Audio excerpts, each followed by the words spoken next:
നമസ്കാരം സുഹൃത്തുക്കളെ. തലയിൽ മുണ്ടുമിട്ടുകൊണ്ട് കാട്ടിൽ ഒളിച്ചു കിടന്ന് മരം വെട്ടി വെളുപ്പിക്കുന്ന പോലെയാണ് കരുതിയോ മെസ്സിയെ കൊണ്ടുവരിക. കഴിഞ്ഞ 4-5 വർഷമായി ഞാൻ കാണുന്ന ഏറ്റവും വലിയ തള്ളലാണ്.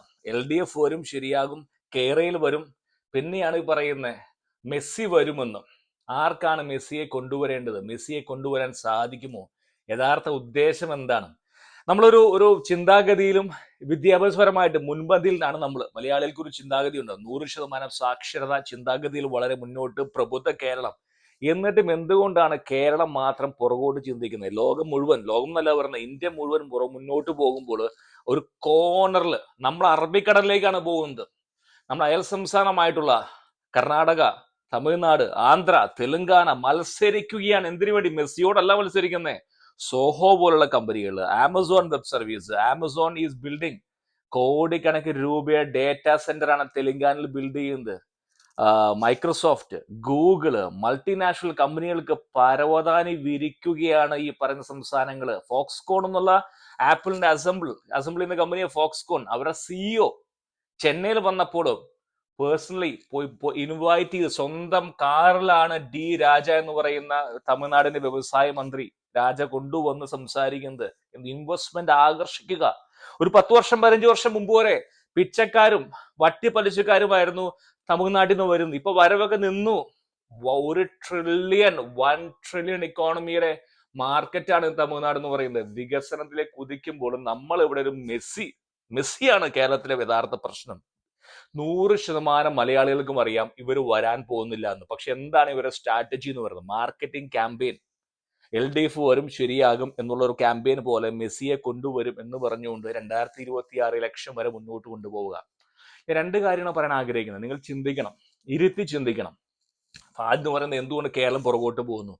അതിന് മെയിൻ കാരണം എന്ന് വെച്ചാൽ മീഡിയ ഹൗസസ്, ഹൗ അഡൾട്ടേഡ്, എത്രമാത്രം കറപ്റ്റഡ് ആണ് നമ്മുടെ മീഡിയ എന്ന് പറയുന്നത്. കാരണം ഈ ഒരു ചാനൽ ശ്രദ്ധിക്കുക, ഈ പറയുന്ന ചാനൽ അവർ പല പേരിട്ട് വിളിക്കുന്നു.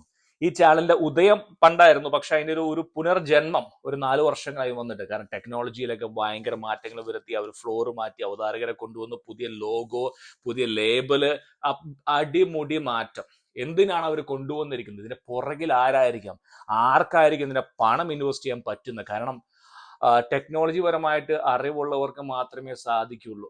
നിങ്ങളൊന്ന് ഊഹിക്കുക ആരായിരിക്കും ഇതിന്റെ പുറകിൽ. കാരണം പണവും വേണം, അല്പം കഴിവും വേണം, നല്ല കൂർത്ത ബുദ്ധിയും വേണം. ഇങ്ങനെയുള്ള ഒരാൾക്ക് മാത്രമേ ഈ ഒരു ചാനൽ ഇൻവെസ്റ്റ് ചെയ്യാൻ സാധിക്കൂ. കാരണം വേറെ കൊണ്ടല്ല, കേരളം മാറി ചിന്തിക്കുന്നു എന്ന് മനസ്സിലാക്കിയപ്പോൾ അവരുടേതായിട്ടുള്ള അജണ്ടകൾ ഇറക്കാനായിട്ട് അജണ്ട സെറ്റ് ചെയ്യുക, അതാണ്, വേറെ പോകുന്നല്ലോ. അജണ്ട സെറ്റ് ചെയ്യലാണ് ഇവരുടെ മെയിൻ ജോലി എന്ന് പറയുന്നത്. ആ മോഡി വിരോധം കേരളത്തിൽ വിറ്റ് കാശാക്കുക. എന്തുകൊണ്ടാണ് കേരളം മാത്രം ചിന്തിക്കാത്ത?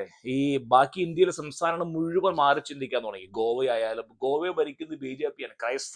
ക്രിസ്ത്യാനികൾ ഏറ്റവും കൂടുതൽ സംസ്ഥാനമാണ് ഗോവ. അവിടെ എന്തെങ്കിലും ഹംഗാമയുണ്ടോ, ദംഗയുണ്ടോ, പ്രശ്നമുണ്ടോ, പള്ളി പൊളിക്കുന്നുണ്ടോ, പാസ്റ്റർമാർ അടിക്കുന്നുണ്ടോ? ഒന്നും അടിക്കുന്നില്ലല്ലോ. അവിടെ ഒരു കുഴപ്പമില്ല. ക്രിസ്ത്യാനികൾ, കത്തോലിക്കരും, അല്ലെങ്കിൽ ഏറ്റവും കൂടുതൽ റോമൻ കത്തോലിക്കരാണ് ഏറ്റവും കൂടുതൽ എൻ്റെ അറിവില്. അവരുടെ പള്ളിയിൽ പോകുന്നു, തിരിച്ചു വരും. എനിക്ക് ഒരുപാട് സുഹൃത്തുക്കളുണ്ട് ഗോവയിൽ, ഞാൻ പോയിട്ടുണ്ട് ഗോവയിലും. പക്ഷെ എന്താ ഒരു പ്രശ്നവും ഞാൻ കാണുന്നില്ല. അവിടെ അവർ പോകുന്നു, തിരിച്ചു വരുന്നു. അവിടെ ഒരു ദംഗയില്ല, ഒന്നുമില്ല. പക്ഷേ കേരളത്തിൽ മാത്രം ജാർഖണ്ഡിൽ മതില് പൊളിച്ചു, തുറച്ചു നോക്കി, പാസ്റ്റർ ഓടിച്ചു, ഇത്തരത്തിലുള്ള വാർത്തകൾ മുന്നോട്ട് വളച്ചു വിട്ടുകൊണ്ട് ഇവർക്കറിയാം വ്യക്തമായിട്ട്. കാരണം മീഡിയ ഈസ് സ്ട്രോങ്.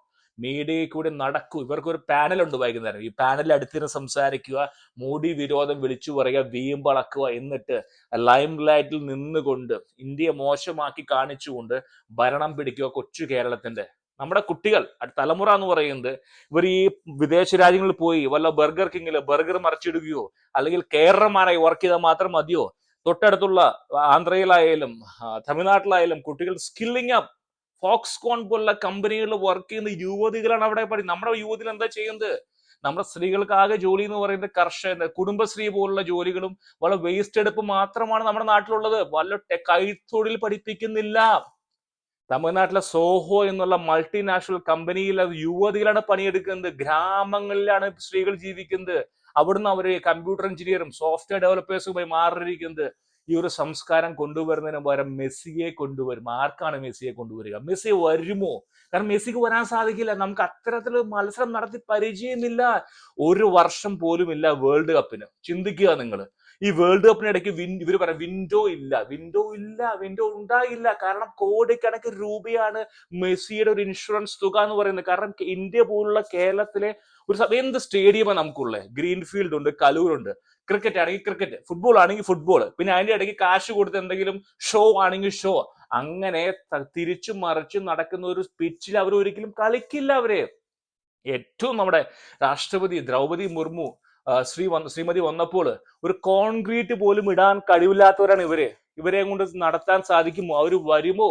സാങ്കേതികത്വം പറഞ്ഞുകൊണ്ട് ഒരു മാർച്ച് ഏപ്രിൽ വരെ ഇങ്ങനെ മുന്നോട്ട് പോവുക, മലയാളികളുടെ ഫുട്ബോൾ പ്രേമത്തെ വിറ്റ് കാശാക്കുക, അതല്ലാണ്ട് അപ്പുറത്തൊന്നുമില്ല. അതിനപ്പുറത്ത് ഒരു കാരണവശാലും മെസ്സി വരില്ല. മെസ്സിന്റെ എപ്പോ വരും? മെസ്സി വരിക എന്ന് പറയുന്നത് റിട്ടയർമെന്റ് കഴിയുമ്പോൾ പുന്നുമടക്കായിൽ ആസ്വദിക്കാൻ വരും. അന്ന് ഇവർക്ക് ആഗോള മെസ്സി ആരാധക സംഗമം വേണമെങ്കിൽ നടത്താം. അതിനപ്പുറത്തേക്ക് ഒരിക്കലും വരാൻ സാധിക്കില്ല. വിൻഡോ ഇല്ല. മെസ്സിക്കും കൂട്ടർക്കും ഗ്യാരണ്ടി വേണ്ടത് ഫിഫയുടെ ഭാഗത്തുനിന്നും ഇന്ത്യൻ ഫുട്ബോൾ അസോസിയേഷനും കേന്ദ്ര സർക്കാരിന്റെ ഭാഗത്തുനിന്നും. ഇവിടെ ഒരു മന്ത്രിയോ അല്ലെങ്കിൽ ഒരു ചാനൽ ഉടമയോ എന്ന് വിചാരിച്ചാൽ മെസ്സി വരാൻ സാധിക്കില്ല. കാരണം അവർക്ക് ഒന്നാമത്തെ സ്പേസ് ഇല്ല. ഫൈനാൻഷ്യലി എങ്ങനെ വിജയിപ്പിക്കാൻ സാധിക്കില്ല. ഒന്നാമത്തെ കാര്യം, മത്സരം നടത്താനായിട്ട് ഇത് ഫുട്ബോൾ മത്സരമാണ്, പരിക്ക് പറ്റില്ല, ആര് ഗ്യാരണ്ടി ഉണ്ട്? ഇവരുടെ ഫുട്ബോൾ പിച്ച് പരിശോധിച്ച് അവര് നെഗറ്റീവ് അടിച്ചു. എന്തിനു വേണ്ടിയാ? Marketing campaign. ഒരു കൺസൾട്ടിങ് കമ്പനി രൂപീകരിച്ചു, ക്യാമ്പയിനിങ് ആരംഭിച്ചു, മെസ്സിയെ കൊണ്ടുവരാൻ ശ്രമിച്ചു. ഇതാണ് നടക്കുന്നത്. പ്രബുദ്ധ മലയാളികൾ എന്ന് പറഞ്ഞു ചിന്താശേഷിയില്ല. നമുക്ക് ചിന്തയുണ്ട്, പക്ഷെ പ്രവർത്തിക്കാൻ സാധിക്കുന്നില്ല. നമുക്കറിയാം ഇന്ത്യ പുരോഗതിയിലേക്ക് പോവുകയാണ്, ഇന്ത്യയിൽ ഒരു കുഴപ്പമില്ല, മൂടി രണ്ടറിൽ. എന്നാൽ പോലും കുത്താൻ നമുക്ക് മടിയാണ്. താമര വിരോധം എന്തുകൊണ്ടെന്നറിയോ? നമ്മളെ പുറകോട്ട് വലിക്കുന്നത് ഈ ഒരു വാർത്തകളാണ്. കാരണം ഇവര് നമ്മളെ അജണ്ട സെറ്റ് ചെയ്യുകയാണ്. ചാനൽ ഈ അജണ്ട സെറ്റ് ചെയ്യാൻ വേണ്ടി പണം മുടക്കിയിരിക്കുന്ന സ്പെസിഫിക് ആയിട്ടുള്ള ആളുകളാണ്, പണമുള്ളവർ. കാരണം എന്തുകൊണ്ടാ? ഒരു 5 വർഷം കൂടി കിട്ടിക്കഴിഞ്ഞാൽ ഒരു 10 തലമുറയ്ക്കോളം ഉണ്ടാക്കാൻ സാധിക്കുമെന്ന് പ്രതീക്ഷയുള്ളവരാണ്. നിങ്ങൾ വീഡിയോ കണ്ട് തിരിച്ചു പോകുമ്പോൾ നിങ്ങൾ ഇരുത്തി ചിന്തിക്കണം. നിങ്ങൾ വെറുതെ കണ്ടുപോകരുത്, ചിന്തിക്കണം എന്താണ് ഒരു അജണ്ട. നമ്മൾ അടുത്ത തലമുറയ്ക്ക് ഇങ്ങനെ പോയാൽ മതിയോ? നമുക്കും ആകേണ്ട ഒരു ആന്ധ്രയോ അല്ലെങ്കിൽ തെലുങ്കാന പോലെയോ വിഷനുള്ള ലീഡർ ചന്ദ്രബാബു നായിഡു, SM കൃഷ്ണ, സ്റ്റാലിൻ, അവരെ പോലെ വേണ്ടേ നമുക്ക് ലീഡർ? വേണ്ടേ നമുക്ക് മോഡിയെ പോലെ ഒരു ലീഡർ വേണ്ടേ? എന്തുകൊണ്ട് നമ്മൾ പുറകിലോട്ട് പോകുന്നു? ഇതിനു മുമ്പായിരുന്നു കോവിഡ് സമയത്ത് ആരോഗ്യ രംഗത്ത് മുൻപന്തിയിലാണ് കേരളം. കോവിഡ് അവാർഡ് വാങ്ങിച്ചു, കാശ് കൊടുത്ത് അവാർഡ് വാങ്ങിച്ചു. ഇവർക്ക് ഭയങ്കര മിടുക്കാണ് ഡിജിറ്റൽ മാർക്കറ്റിംഗ്. നല്ലൊരു ഏരിയ ആണ് അവർക്ക്. കാരണം എന്തുകൊണ്ടാ? നിങ്ങൾക്ക് ചിന്തിക്കുക. കാരണം ഞാൻ IT കാരൻ, IT പരമായിട്ട് പുറകിലുള്ള കുറച്ച് ആളുകളുണ്ട് ഇവരെ പുറകിൽ. അവര് വളരെ തന്ത്രപരമായിട്ട് ഉപയോഗിക്കുകയാണ്. ക്യാമ്പയിനിങ് ആണ്. മലയാളികളുടെ ഫുട്ബോൾ പ്രേമത്തെ വിറ്റ് കാശാക്കി അടുത്ത 5 വർഷം കൂടി അടിച്ചു മാറ്റാനുള്ള ഒരു നീക്കം മാത്രമാണ്. നിങ്ങൾ മനസ്സിലാക്കുക.